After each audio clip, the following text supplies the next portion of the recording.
SSLC ಪರೀಕ್ಷೆಯಲ್ಲಿ ಹಿಂದಿ ಭಾಷಾ ಪತ್ರಿಕೆಗೆ ಅಂಕಗಳ ಬದಲು ಗ್ರೇಡ್ ವ್ಯವಸ್ಥೆ ಜಾರಿಗೆ ತಂದಿರುವುದನ್ನು ಪುನರ್ ಪರಿಶೀಲನೆ ಮಾಡುವಂತೆ ರಾಜ್ಯಪಾಲ ಥಾವರ್ ಚಂದ್ ಗೆಹ್ಲೋಟ್ ಅವರು ರಾಜ್ಯ ಸರ್ಕಾರಕ್ಕೆ ಪತ್ರ ಬರೆದಿರುವುದನ್ನು ಖಂಡಿಸಿ ಕರ್ನಾಟಕ ರಕ್ಷಣಾ ವೇದಿಕೆ ವತಿಯಿಂದ ಕಲಬುರಗಿ ತಿಮ್ಮಪುರಿ ವೃತ್ತದಿಂದ ಡಿಸಿ ಕಚೇರಿಯವರೆಗೂ ಪ್ರತಿಭಟನೆ ನಡೆಸಿದರು. ಪ್ರತಿಭಟನೆಯಲ್ಲಿ ಕರ್ನಾಟಕ ರಕ್ಷಣಾ ವೇದಿಕೆ ಕಲಬುರಗಿ ಜಿಲ್ಲಾಧ್ಯಕ್ಷ ಆನಂದ್ ದೊಡ್ಮನಿ ಮಾತನಾಡಿ ರಾಜ್ಯಪಾಲರ ವಿರುದ್ಧ ಆಕ್ರೋಶ ವ್ಯಕ್ತಪಡಿಸಿದರು.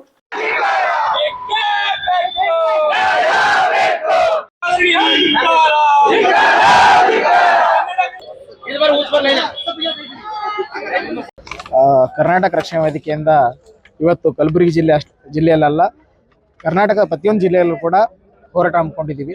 ವಿಷಯ ಏನಂದರೆ ರಾಜ್ಯಪಾಲರನ್ನು ತಮ್ಮ ತವರ ಮನೆಗೆ ಹೋಗ್ರಿ ಅಂತ ಹೇಳ್ತಾ ಇದ್ದೀವಿ. ಕಾರಣ ಏನಂದರೆ ನಮ್ಮ ಬಹು ವರ್ಷಗಳಿಂದ ಬೇಡಿಕೆ ಆಗಿತ್ತು, ಕರ್ನಾಟಕದಲ್ಲಿ ಶಿಕ್ಷಣದಲ್ಲಿ ದ್ವಿಭಾಷಾ ನೀತಿ ಮಾತ್ರ ಬೇಕು, ತ್ರಿಭಾಷೆ ಬೇಡ, ನಮ್ಮ ಮಕ್ಕಳ ಮೇಲೆ ಹಿಂದಿ ಒತ್ತಾಯಪೂರ್ವಕವಾಗಿ ಹೇರಬೇಡ್ರಿ ಅಂತ.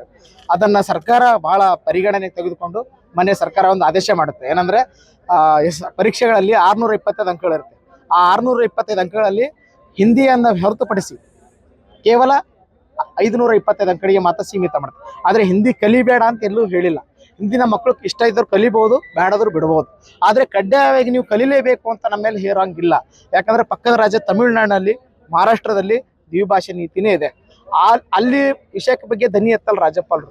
ಕರ್ನಾಟಕ ಸರ್ಕಾರ ಆದೇಶ ಮಾಡಿದ್ರೆ ಮಾತ್ರ ರಾಜ್ಯಪಾಲರು ಒಂದು ಪತ್ರ ಬರೀತಾರೆ, ಈ ಆದೇಶನ ನೀವು ಹಿಂಪಡೀರಿ, ಹಿಂದಿ ಬೇಕು ಕಡ್ಡಾಯವಾಗಿ ಅನ್ನಂಥದ್ದು. ನಾನು ಅವ್ರನ್ನ ಕೇಳ್ತೀನಿ, ಯಾಕೆ ಹಿಂದಿ ಕಡ್ಡಾಯ ಬೇಕು? ನಮ್ಮ ಕರ್ನಾಟಕಕ್ಕೆ ಮಹಾರಾಷ್ಟ್ರ, UP, ಬಿಹಾರ್ಲಿಂದ ಬರ್ತಾರೆ. ಅವ್ರೇನಾದ್ರೂ ಕನ್ನಡ ಕಲ್ತ್ಕೊಂಡು ಇಲ್ಲಿ ಬರ್ತಾರ? ನೀವು ಒಂದು ವೇಳೆ ನಾವು ಹಿಂದಿ ಇಲ್ಲಿ ಕಲಿಬೇಕಂದ್ರೂ ನಿಮ್ಮ ರಾಜ್ಯಗಳಲ್ಲಿ ಕೂಡ ನೀವು ಕನ್ನಡವನ್ನು ಕಲಿಸಬೇಕು ಅಂತ ಹೇಳಿ ನಾವು ಇವತ್ತು ಹೋರಾಟ ಮಾಡ್ತೀವಿ. ರಾಜ್ಯಪಾಲರು ಒಂದು ಗೌರವಾನ್ವಿತ ಹುದ್ದೆದಲ್ಲಿ ಇರ್ತಾರೆ. ಅವರು ನಮ್ಮ ಕರ್ನಾಟಕ ಸರ್ಕಾರಕ್ಕೆ ಪ್ರಾದೇಶಿಕ ಭಾಷೆಯನ್ನು ಆದೇಶ ಮಾಡುವ ವಿಚಾರದಲ್ಲಿ ಅವರಿಗೆ ಸಂವಿಧಾನ ಹಕ್ಕು ಕೊಟ್ಟಿದೆ. ಆದರೆ ವಿನಾಕಾರಣ ತಾವು ಇದರಲ್ಲಿ ಮೂಗು ತೂರಿಸುವಂತ ಕೆಲಸ ಮಾಡಿದ್ರೆ ತಾವು ತಮ್ಮ ತವರು ಮನೆಗೆ ಹೋಗಿ ಅಲ್ಲೇ ರಾಜ್ಯಪಾಲರಾಗಿ ಅಂತವ್ರು ನೇರವಾಗಿ ಎಚ್ಚರಿಕೆಯನ್ನು ಕೊಡ್ತಾ ಇದ್ದೀವಿ. ಹೌದು, ಬಿಜೆಪಿ ನಾಯಕರು ನಾನು ಕಲಬುರಗಿ ಜಿಲ್ಲೆಯಲ್ಲಿ ನೋಡಿದೆ. ಮೊನ್ನೆ ನಮ್ಮ ನಮೋಸಿ ಸಾಹೇಬರು ಅದರ ಬಗ್ಗೆ ಮಾತಾಡಿದ್ರು.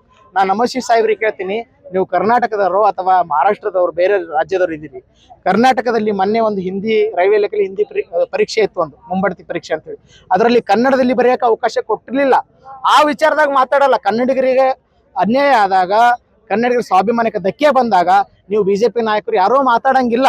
ಆದರೆ ಕರ್ನಾಟಕದ ನೆಲದ ಕಾನೂನು, ಕರ್ನಾಟಕದ ವಿಷಯ ಬಂದು ಕರ್ನಾಟಕದಲ್ಲಿ ದ್ವಿಭಾಷಾ ನೀತಿ ಮಾತ್ರ ಬೇಕು, ಕನ್ನಡ ಮಾತೃಭಾಷೆ ಸಾರ್ವಭೌಮ ಭಾಷೆ ಅಂತ ಹೇಳಿದಾಗ ನೀವು ಹಿಂದಿ ಪರವಾಗಿ ಮಾತಾಡ್ತೀವಿ ಅಂತಂದ್ರೆ ನಿಮಗೆ ಅಯೋಗ್ಯರು ಅಂತ ಹೇಳ್ತೀವಿ. ಯಾಕಂದ್ರೆ ಕನ್ನಡದ ನೆಲದ ಮಕ್ಕಳ ಕರ್ನಾಟಕರ ಮತದಾರರ ಓಟವನ್ನು ತೆಗೆದುಕೊಂಡು ತಾವು ಪ್ರತಿನಿಧಿಯಾಗಿರಿ, ತಾವು ಕರ್ನಾಟಕ ಪರವಾಗಿರ್ರಿ, ಹೊರತಾಗಿ ಒಂದು ಪಕ್ಷದ ಗುಲಾಮರಾಗಬೇಡ್ರಿ ಅಂತ ಹೇಳ್ತಾ ಹೇಳಕ್ಕೆ ಇಚ್ಛೆ